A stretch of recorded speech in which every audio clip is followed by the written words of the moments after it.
Hello students, आप सबका स्वागत है हमारे चैनल एम्पलीट्यूड स्टडीज़ 2.0 में।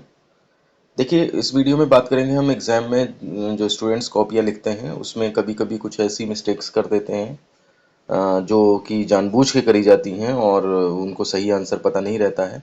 और इस वजह से वो एग्ज़ामिनर को इतना इरिटेट कर देते हैं कि वो एग्ज़ामिनर जो है थोड़ा सा निराश होकर के या थोड़ा सा गुस्सा होकर के और फिर उनका अन्य क्वेश्चंस में जो है उनका नुकसान होने लगता है। तो मैं हम इस वीडियो में ऐसे ही किसी क्वेश्चन की बात करेंगे और ये मेरे साथ ही घटना हुई है और ये हालांकि मैं दाद देता हूँ उस बच्चे की जिसने कि ये आंसर लिखा। और इस तरह के आंसर की मैं कभी एक्सपेक्ट नहीं करता था और इतना दिमाग लगा के उसने ये आंसर किया है, तुक्का मार के आंसर किया है। लेकिन यही है कि इसमें ये है कि ऐसा प्रतीत होता है कि बच्चे जो हैं वो एग्जामिनर को बेवकूफ़ बनाने की कोशिश कर रहे हैं। और जैसे मान लिया क्वेश्चन यहाँ पर ये पूछा गया था कि घूर्णन त्रिज्या क्या है। घूर्णन त्रिज्या एक कंसेप्ट है जो कि क्लास 11th में किस सारे बोर्ड्स में होता है जब हम रोटेशनल मोशन पढ़ते हैं, जिसको इंग्लिश में रेडियस ऑफ गायरेशन भी कहते हैं। और इसकी डेफिनेशन जो है वो होती तो आसान है, लेकिन बच्चों में ये जो है वो थोड़ा सा कॉम्प्लिकेटेड फील करी जाती है।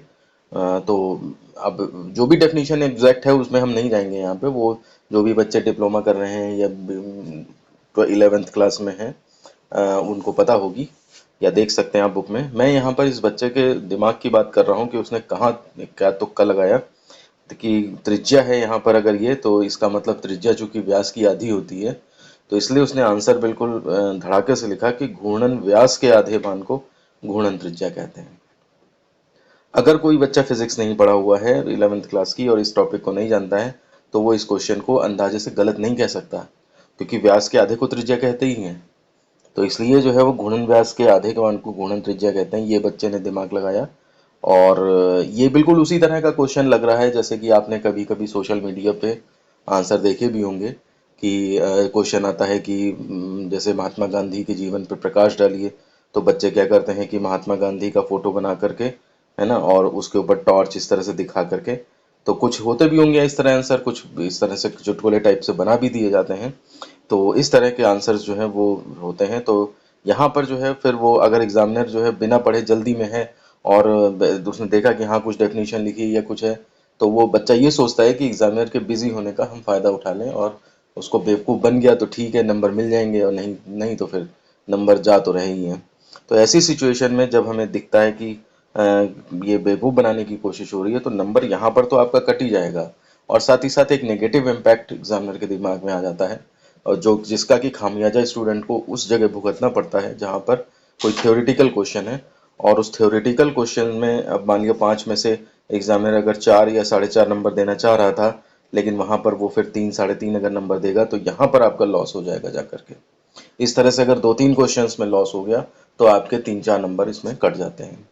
तो इसलिए एग्जामिनर को कभी भी बेवकूफ़ बनाने की कोशिश मत करिए। अगर आपको नहीं आ रहा है क्वेश्चन मत अटेम्प्ट करिए, लेकिन आप इस तरह से अगर थोड़ा सा हट के आंसर या अपनी तरफ से दिमाग लगा के आंसर लिखते हैं तो उस केस में निश्चित ही आपको आगे उसमें नुकसान का फायदा मतलब सामना करना पड़ सकता है।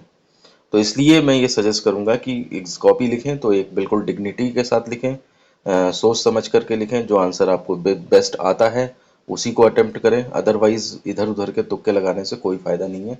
हालांकि नेगेटिव मार्किंग नहीं है, आपका कोई उसमें दोष नहीं है, लेकिन फिर भी इसका इम्पैक्ट कहीं कहीं पर देखने को मिल जाता है। उम्मीद है आप बातों को समझ गए होंगे। समझ गए हैं तो वीडियो को दूसरी जगह बच्चों में भी शेयर करिए। वीडियो को लाइक ज़रूर करें, चैनल पे पहली बार है सब्सक्राइब ज़रूर कर लें। और अगर आप वीडियोस देखते रहते हैं और चैनल को अभी तक नहीं सब्सक्राइब किया है तो ये बिल्कुल अच्छी बात नहीं है, आप तुरंत से तुरंत इसको सब्सक्राइब करें चैनल को। टेलीग्राम चैनल ज्वाइन नहीं किया है तो एम्पलीट्यूड स्टडीज़ 2.0 के नाम से ही टेलीग्राम चैनल है, आप उसे ज्वाइन कर सकते हैं। व्हाट्सएप ग्रुप में ऐड नहीं है तो वो भी ऐड हो सकते हैं आप। मिलते हैं आपसे ऐसे ही किसी नेक्स्ट वीडियो में। धन्यवाद।